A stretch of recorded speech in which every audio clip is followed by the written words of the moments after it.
Assalamualaikum warahmatullahi wabarakatuh. Selamat pagi semua.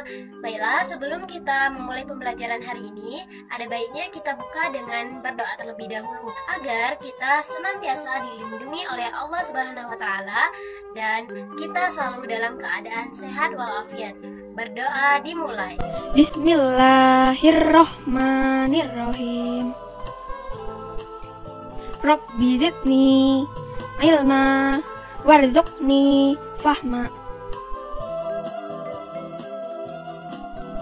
Artinya,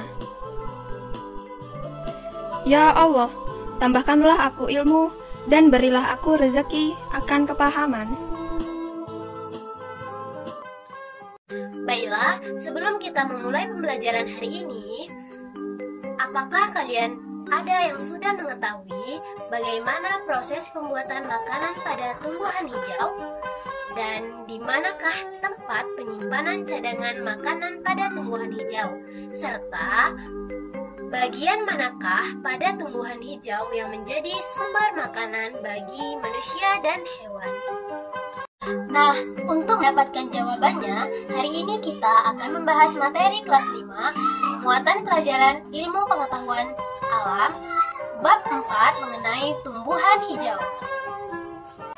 Tujuan pembelajaran kita hari ini agar kalian dapat mengagumi ciptaan Tuhan yang ada, menumbuhkan rasa ingin tahu yang besar, dan menumbuhkan rasa tekad dalam belajar yang besar, dan menumbuhkan rasa bertanggung jawab, serta kalian dapat mengurutkan proses pembuatan makanan pada tumbuhan hijau, menyebutkan macam-macam tempat penyimpanan cadangan makanan pada tumbuhan hijau, serta menyebutkan bagian dari tumbuhan yang dijadikan sumber makanan bagi manusia dan hewan. Proses pembuatan makanan pada tumbuhan hijau disebut dengan fotosintesis. Proses fotosintesis melalui beberapa tahap, yaitu air diserap oleh akar dari dalam tanah dan dialirkan oleh pembuluh tumbuhan menuju daun. Kemudian, karbon dioksida diserap dari udara oleh daun melalui mulut daun atau stomata. Melalui fotosintesis, air dan karbon dioksida kemudian diubah menjadi karbohidrat dan oksigen dengan bantuan energi cahaya matahari. Setelah mempelajari proses pembuatan makanan pada tumbuhan hijau, selanjutnya kita akan membahas materi mengenai tempat penyimpanan makanan pada tumbuhan hijau. Karbohidrat digunakan oleh tumbuhan hijau untuk tumbuh, memperbanyak diri, dan sebagian disimpan sebagai cadangan makanan. Tempat penyimpanan cadangan makanan pada tumbuhan itu sendiri terdapat di umbi akar, umbi batang, biji, batang, dan buah. Dari materi proses pembuatan makanan pada tumbuhan dan tempat penyimpanan cadangan makanan pada tumbuhan hijau tadi, semoga kalian dapat memahaminya dengan baik. Selanjutnya, kita akan membahas mengenai bagian pada tumbuhan yang digunakan sebagai sumber makanan bagi manusia dan hewan. Tumbuhan hijau sangat dibutuhkan hewan dan manusia.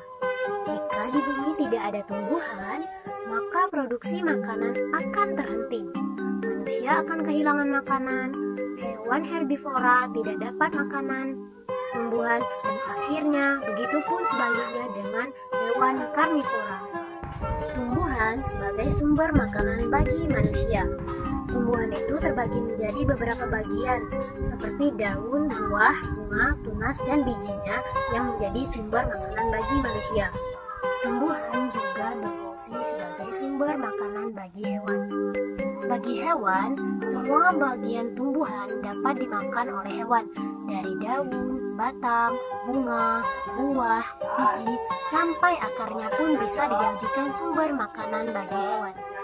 Selanjutnya, buatlah 3 kelompok, yaitu kelompok bayam, wortel, dan lobak. Setiap kelompok diberikan tugas untuk menyusun kartu fotosintesis dengan urutan yang benar dan menempelkannya di karton yang telah disediakan. Selanjutnya, masing-masing siswa ditugaskan untuk menuliskan 5 tempat penyimpanan cadangan makanan pada tumbuhan yang telah dijelaskan tadi. Setiap kelompok ditugaskan untuk mengamati 10 gambar tumbuhan berikut.